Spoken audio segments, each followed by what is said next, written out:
For more analysis on where the war with Iran is headed, we are joined by CBS News national security analyst Aaron McLean. He's also the host of the podcast School of War. Aaron, good morning. We're so glad that you're speaking with us, also because of your military background. You were a Marine, and that's where we want to start.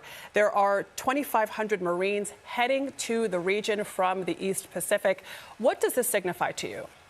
Hey, good morning, guys. I think it's pretty significant. This is the kind of unit you would want in the region if you were contemplating all manner of limited ground action. I know it's on everyone's minds. What are the prospects for quote unquote boots on the ground as this conflict proceeds? I think the chance of something large scale like you saw in Afghanistan in 2001 or Iraq in 2003 is highly unlikely. But the possibility, for example, that President Trump would choose to seize the oil resources at Kharg Island as opposed to bombing them, that's a live possibility for which a Marine unit like this might be relevant. There's also the ongoing possibility of special operations raids targeting Iran's nuclear sites, for which a unit like this would not be the raid unit, but you would want it on hand in case things went wrong.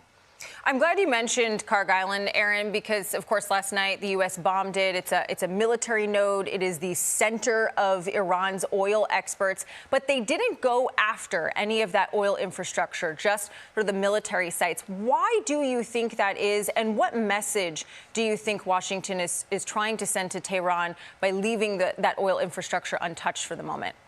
Yeah, that's right. Kharg Island's this really small piece of terrain on which there are really only three things: oil infrastructure, gazelles, and the military means to protect them. And now there's just oil infrastructure and gazelles. The military stuff reportedly is all gone. You know, the United States military has not touched really at all Iran's energy infrastructure that exists for the export of Iranian oil and energy resources. That's presumably because, if you think about the way President Trump looks at the world, he likes to envision a world where the United States is doing business with Iran. So why would you destroy all that infrastructure only for it to then take years to rebuild? But obviously, he now feels like he needs leverage because Iran has closed the Strait of Hormuz. Charlie D'Agata pointed that out in his report just a moment ago. The president has linked the vulnerability now of Kharg Island to Iran's continued closure of the Strait of Hormuz.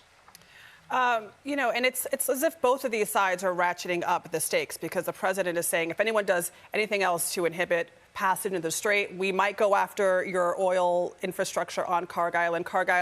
The Iranians are saying if you escalate this further against our oil infrastructure, the Speaker of their parliament said that they will abandon all restraint. So where are the stakes here? And is the Strait of Hormuz now the center of gravity in this war?